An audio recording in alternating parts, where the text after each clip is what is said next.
राधे राधे। आशा करती हूँ कि आप सभी लोग खुश होंगे, स्वस्थ होंगे, मस्त होंगे। भगवान गणेश की जय हो, भगवान विष्णु की जय हो, भगवान शंकर की जय हो।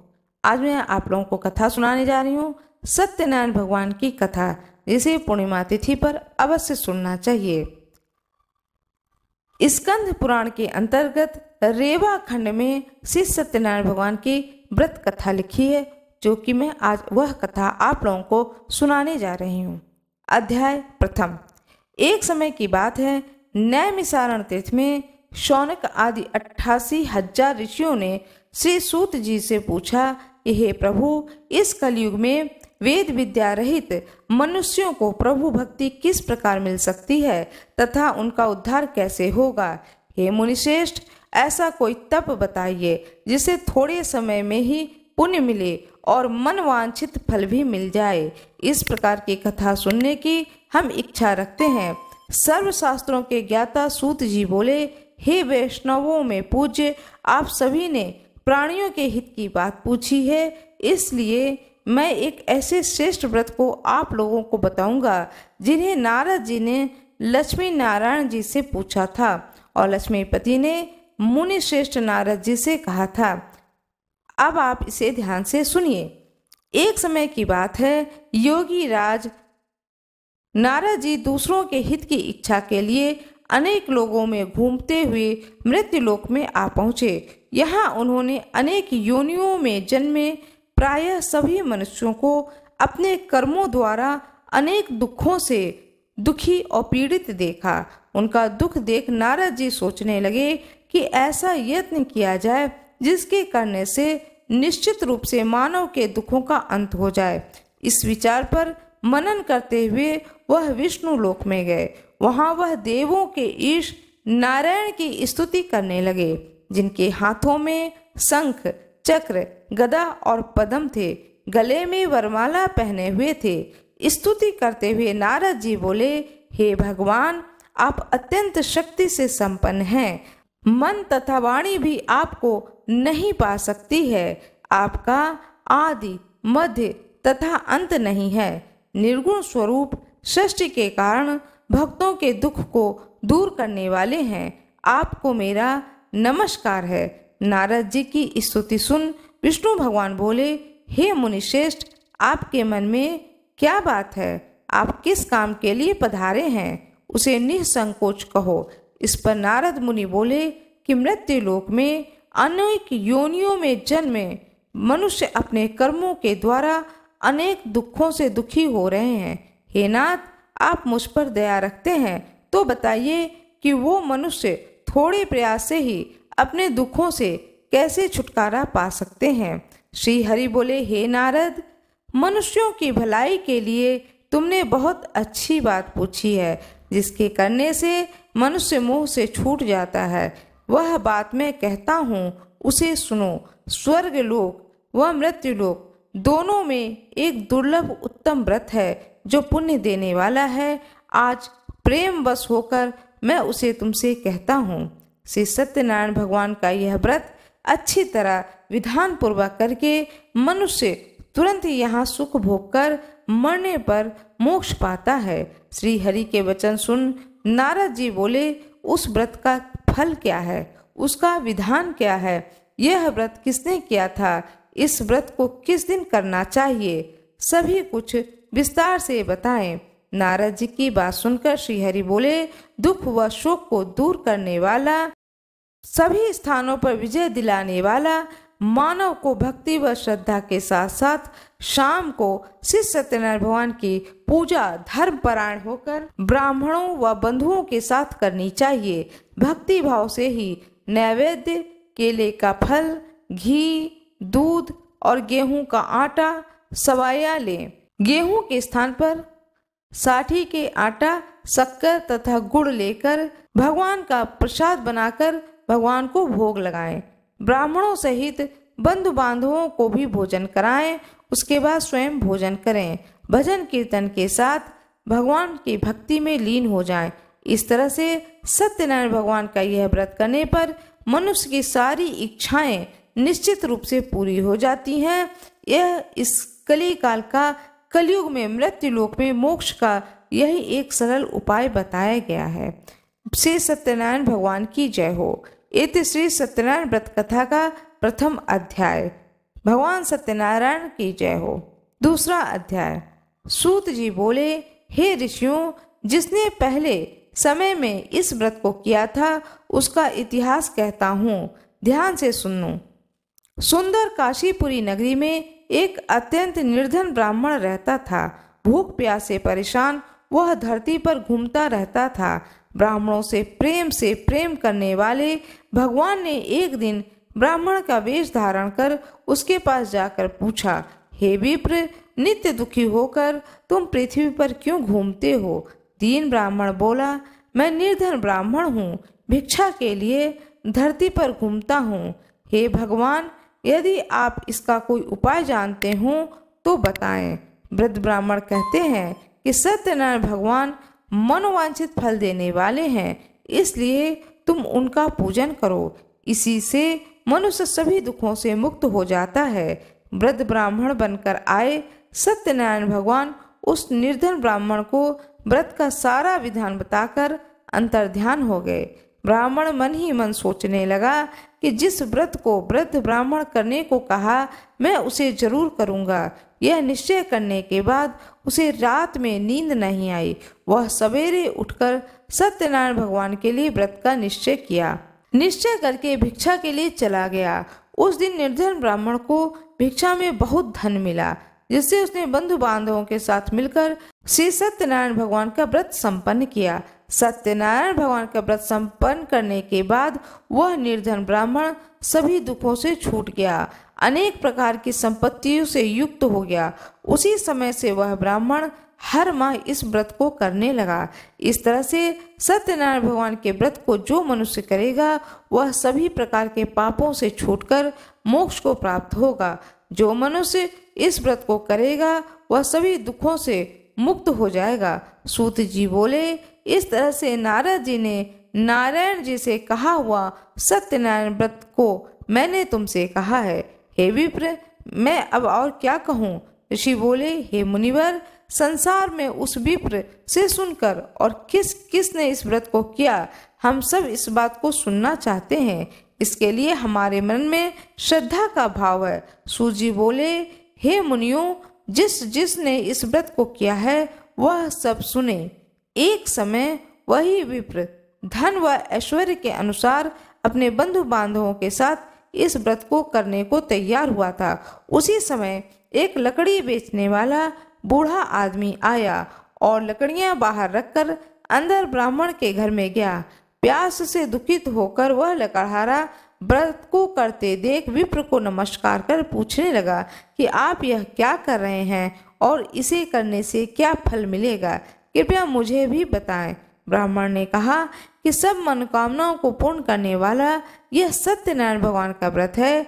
इनकी कृपा से ही मेरे घर में धन धान्य की वृद्धि हुई है। विप्र से सत्यनारायण व्रत के बारे में जानकर लकड़हारा बहुत प्रसन्न हुआ।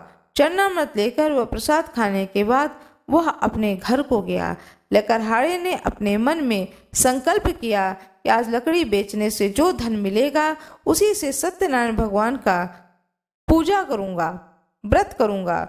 मन में इस विचार को लेकर के वह आदमी सिर पर लकड़ियां रखकर नगर में बेचने गया। जहां धनी लोग ज्यादा रहते थे उस नगर में उसने अपनी लकड़ियों का दाम पहले से 4 गुना अधिक मिला। वह बूढ़ा लकड़हारा प्रसन्नता के साथ दाम लेकर केले, शक्कर, घी, दूध, दही, गेहूं का आटा लेकर सत्यनारायण भगवान के व्रत की अन्य सामग्रियां लेकर अपने घर गया। वहां उसने अपने बंधु बांधवों को बुलाकर विधि विधान से सत्यनारायण भगवान के पूजन किया, व्रत किया और कथा को सुना। इस व्रत के प्रभाव से वह बूढ़ा लकड़हारा धन, पुत्र आदि से युक्त होकर संसार के समस्त सुख को भोगकर अंतकाल में बैकुंठ धाम चला गया। इति श्री सत्यनारायण व्रत कथा का द्वितीय अध्याय संपूर्ण। श्री सत्यनारायण भगवान की जय हो। तीसरा अध्याय। सूत जी बोले, हे मुनि श्रेष्ठ, अब आगे की कथा कहता हूँ। पहले समय में उल्का मुख नाम का एक बुद्धिमान राजा था। वह सत्यवक्ता और जितेंद्रिय था। प्रतिदिन देव स्थानों पर जाता और निर्धनों को धन देकर उनके कष्ट दूर करता था। उसकी पत्नी कमल के समान मुख वाली तथा सती साध्वी थी। भद्रशिला नदी के तट पर उन दोनों ने श्री सत्यनारायण भगवान का व्रत किया। उसी समय साधु नाम का एक वैश्य आया। उसके पास व्यापार करने के लिए बहुत सा धन भी था। राजा को व्रत करके देखकर वह विनय के साथ पूछने लगा, हे राजन, भक्ति भाव से पूर्ण होकर आप यह क्या कर रहे हैं? मैं सुनने की इच्छा रखता हूँ, तो आप मुझे बताएं। राजा बोला, हे साधु, अपने बंधु बांधवों के साथ पुत्र आदि की प्राप्ति के लिए महाशक्तिमान श्री सत्यनारायण भगवान का व्रत व पूजन कर रहा हूँ। राजा के वचन को सुनकर साधु आदर से बोला, हे राजन, मुझे इस व्रत का सारा विधान कहिए। आपके कथन अनुसार मैं भी इस व्रत को करूँगा। मेरी भी संतान नहीं है। इस व्रत को करने से निश्चित रूप से मुझे संतान की प्राप्ति होगी। राजा से व्रत का सारा विधान सुनकर व्यापार से निवृत्त हो वह अपने घर गया। साधु वैश्य ने अपनी पत्नी को संतान देने वाले इस व्रत का वर्णन सुनाया और कहा कि जब मेरी संतान होगी तो मैं इस व्रत को करूंगा। साधु ने इस तरह के वचन अपनी पत्नी लीलावती से कहे। एक दिन लीलावती पति के साथ आनंदित हो सांसारिक धर्म में प्रवृत्त हो सत्यनारायण भगवान की कृपा से गर्भवती हो गई। 10वें महीने में उसके गर्भ से एक सुंदर कन्या ने जन्म दिया। वह दिनों दिन बढ़ने लगी, जैसे कि शुक्ल पक्ष का चंद्रमा बढ़ता है। माता पिता ने अपनी कन्या का नाम कलावती रखा।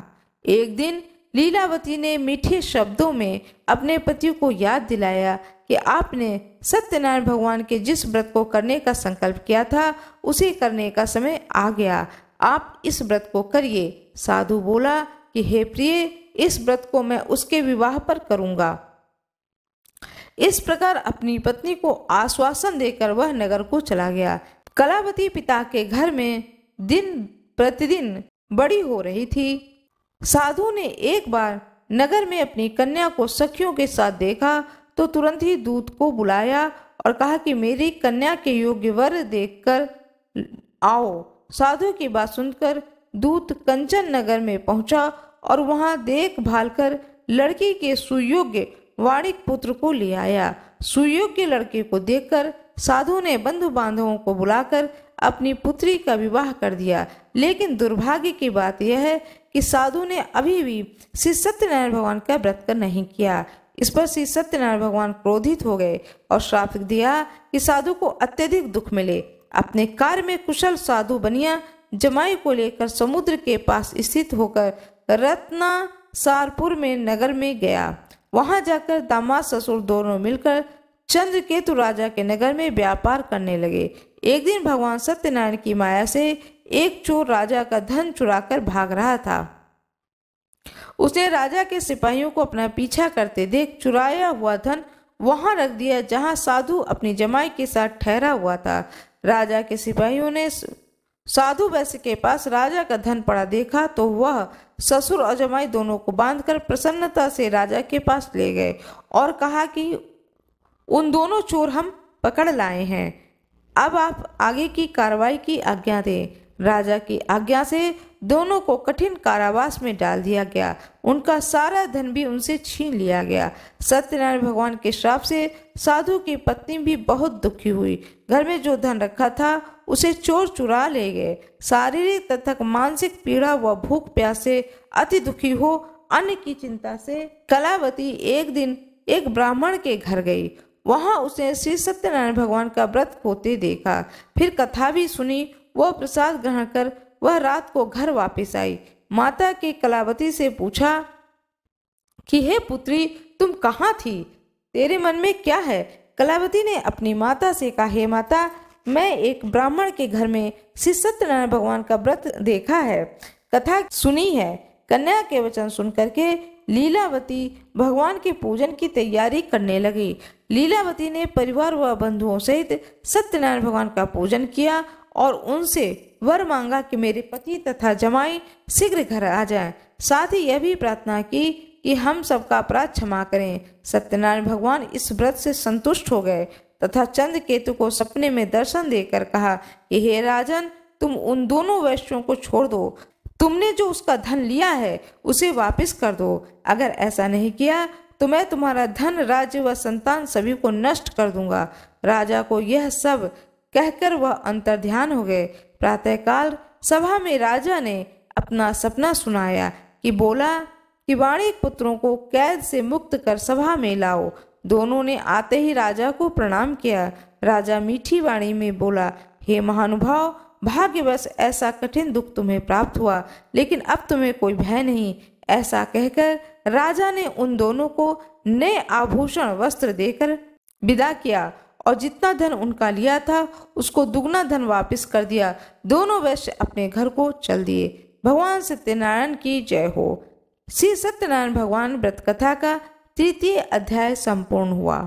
सत्यनारायण भगवान का 4th अध्याय। सूत जी बोले, वैश्य ने मंगलाचार कर अपनी यात्रा आरंभ की और अपने नगर की ओर चल दिए। उनके थोड़ी दूर जाने पर एक दंडी वेशधारी श्री सत्यनारायण ने उनसे पूछा कि हे साधु, तेरी नाव में क्या है?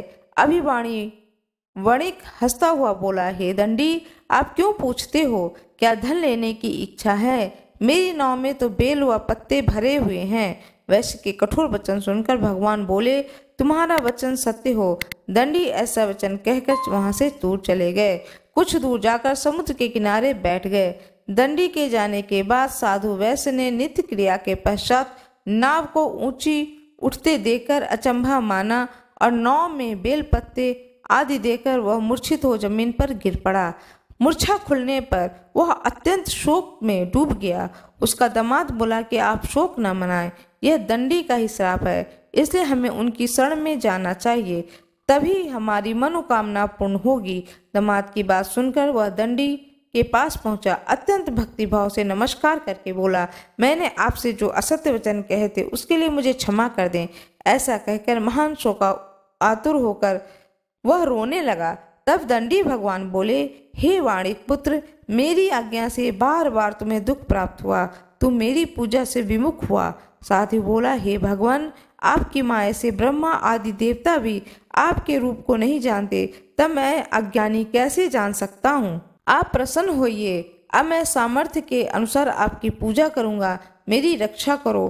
पहले के समान नौका में धन भर दो। साधु वैश्य के भक्ति पूर्वक वचन को सुनकर भगवान प्रसन्न हो गए और उसकी इच्छा अनुसार वरदान देकर अंतर ध्यान हो गए। ससुर और जमाई जब नाव पर आए तो नाव धन से भरी हुई प्राप्त हुई। सत्यनारायण भगवान की जय हो।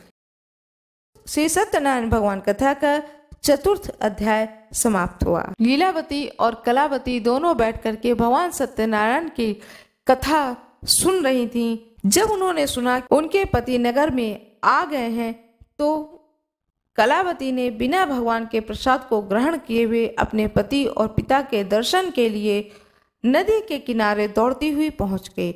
जब वहां पहुंची तो देखी कि पति और पिता नाव सहित पानी के अंदर चले गए हैं। यह देख करके नगर में चीख पुकार मच गई। वह कलावती भगवान सत्यनारायण को याद करने लगी। तब उसे याद आया कि मैंने तो प्रसाद ग्रहण ही नहीं किया है। फिर वह भाग करके दौड़ी दौड़ी अपने घर को आती है और जो भोग लगाया था उस प्रसाद को कलावती ग्रहण करती है। उसके बाद अपनी माँ के साथ भगवान सत्यनारायण से क्षमा प्रार्थना करती है कि मेरे पति को सकुशल नगर में ले आए, मेरे घर तक ले आए। भगवान सत्यनारायण प्रसन्न हो जाते हैं और उसके पति और उसके पिता सकुशल नदी में ऊपर आ जाते हैं और वह नाव से उतर करके नगर के अंदर आते हैं। फिर वह घर पर आते हैं। जब घर पर आते हैं तो देखते हैं कि पत्नी और बेटी भगवान सत्यनारायण की कथा को, व्रत को बड़े ही श्रद्धाभाव पूर्वक कर रही है। इस चीज को देख करके वह साधु वैसे बड़ा ही प्रसन्न होता है और वह भी सत्यनारायण भगवान की को मन ही मन नमस्कार करता है और कहता है कि मैं अपने पूरे परिवार सहित, बंधु बांधवों सहित आपका पूर्णिमा तिथि पर कथा अवश्य सुनूंगा। फिर जब पूर्णिमा तिथि आती है तब वह वैश्य, साधु वैश्य अपने परिवार सहित कथा को, भगवान सत्यनारायण की कथा को श्रवण करता है, ब्राह्मणों को भोजन कराता है और स्वयं ही श्रद्धा पूर्वक ब्राह्मणों को भोजन कराने के बाद में स्वयं श्रद्धा पूर्वक भोजन को ग्रहण करता है। इस प्रकार जिस तरह से सत्यनारायण भगवान ने कृपा करी, उस वैश्य के ऊपर सदा सर्वदा सभी के ऊपर भगवान श्री सत्यनारायण की कृपा बनी रहे। भगवान सत्यनारायण की कथा का 5वां अध्याय समाप्त हुआ। सत्यनारायण भगवान की जय हो, भगवान विष्णु की जय हो, माता लक्ष्मी की जय हो, भगवान शंकर की जय हो, भगवान श्री गणेश की जय हो, भगवान विष्णु की जय हो, भोले बाबा की जय हो। जैसा कि हम सभी लोग जानते हैं, भाद्रपद मास की यह पूर्णिमा तिथि अत्यंत महत्वपूर्ण पूर्णिमा तिथि मानी गई है। इस दिन पूर्णिमा का व्रत रखा जाएगा। सत्यनारायण भगवान की कथा पूर्णिमा तिथि पर अवश्य सुननी चाहिए। कहा जाता है कि पूर्णिमा तिथि पर जो कोई पूर्णिमा का व्रत करता है, पूर्णिमा का कथा सुनता है, साथ में भगवान सत्यनारायण भगवान की कथा को सुनता है, वह अश्वमेघ यज्ञ के बराबर पुण्य की फल की प्राप्ति को करता है। सत्यनारायण भगवान हरि विष्णु की प्रतिमा को रख करके सत्यनारायण भगवान की कथा को सुनना चाहिए अथवा पढ़ना चाहिए। एक चौकी पर पीले वस्त्र को बिछा करके भगवान विष्णु की प्रतिमा को रख करके उन्हें फूल और माला पहना करके दीपक जलाएं। दीपक जलाने के बाद में भोग में पंजीरी और चन्नामृत अवश्य रखें।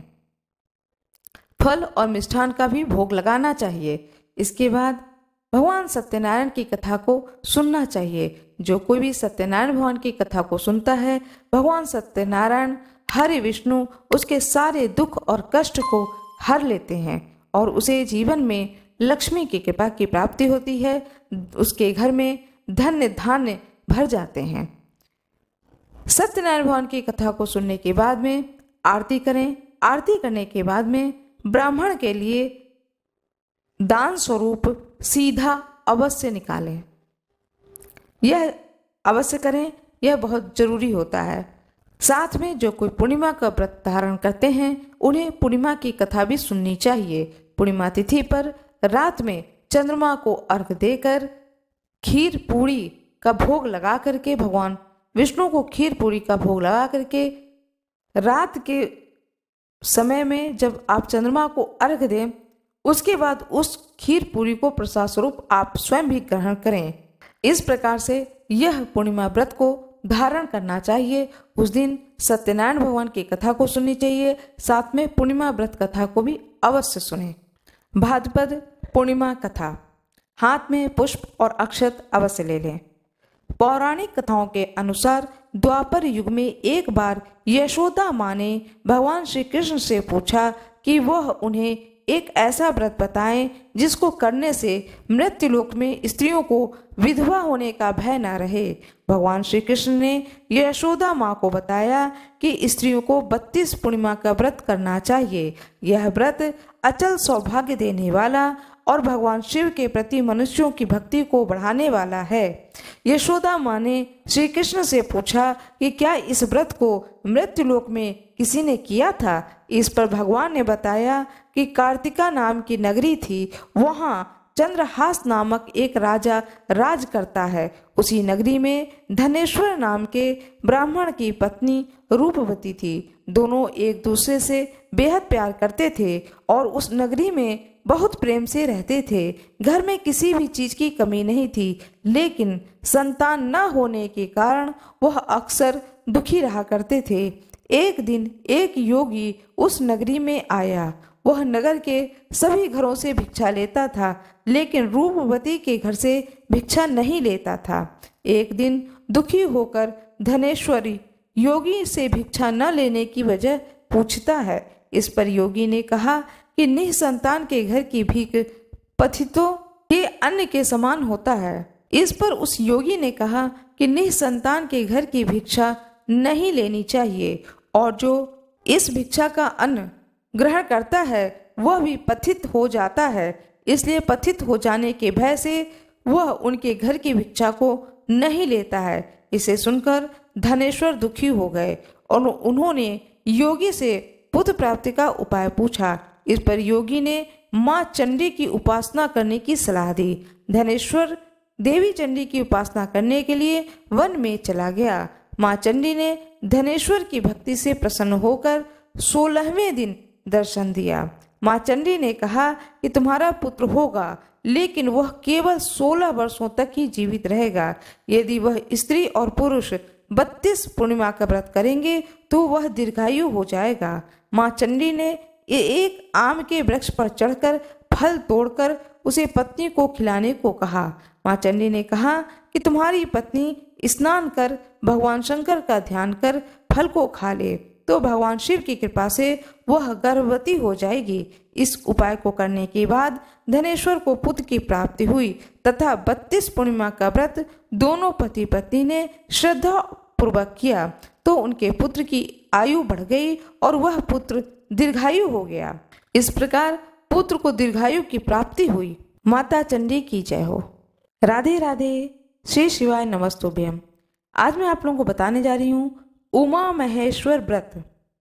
यह व्रत कब किया जाता है, पूजा का विधान क्या है और कथा भी सुनाने जा रही हूँ। कृपया मेरे वीडियो में अंत तक बने रहें। कृपया मेरे वीडियो को लाइक जरूर कर दें। उमा महेश्वर व्रत, यह व्रत भाद्रपद पूर्णिमा को किया जाता है। पूजा का विधि विधान यह है कि इस दिन भगवान शंकर और माता पार्वती की पूजा करनी चाहिए।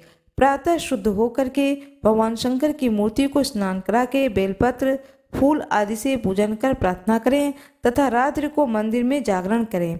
इस प्रकार यह व्रत 15 वर्ष तक करना चाहिए। अंत में पूजन के बाद यथाशक्ति ब्राह्मण भोजन दक्षिणा देकर व्रत समापन करें। इसके करने से अत्यधिक धन की प्राप्ति होती है। कथा सुनाने जा रही हूँ। अपने हाथ में चावल और पुष्प ले लें। एक बार भगवान विष्णु को दुर्वासा ऋषि ने भगवान शिव की माला दी। भगवान विष्णु ने उस माला को गरुड़ को पहना दी।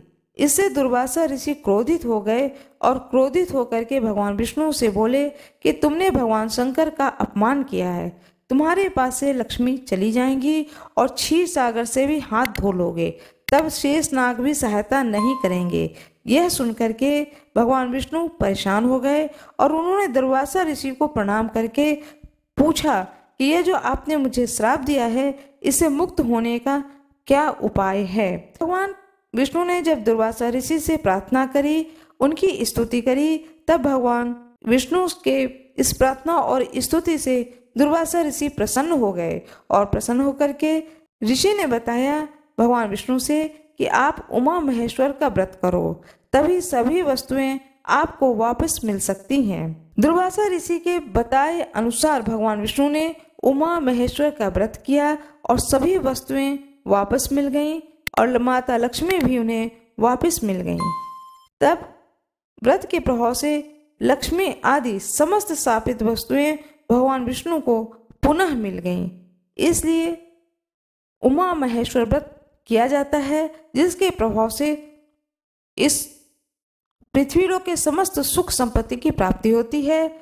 जब भगवान विष्णु ने यह व्रत को धारण किया, इस व्रत को भगवान विष्णु ने जब धारण किया तो इस व्रत को पृथ्वी लोक के समस्त प्राणियों को धारण करना चाहिए। भगवान विष्णु की जय हो, माता लक्ष्मी की जय हो, दुर्वासा ऋषि की जय हो। मेरा यह वीडियो कैसा लगा कृपया कमेंट बॉक्स में जरूर बताएं। वीडियो को लाइक करना न भूलें।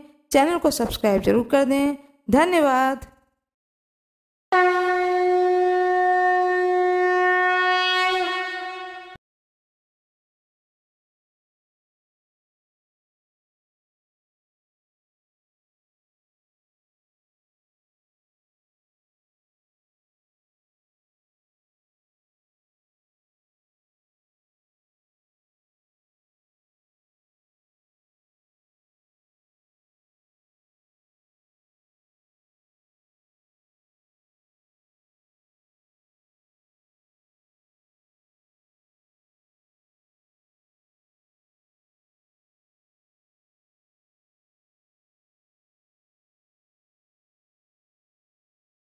इस दिन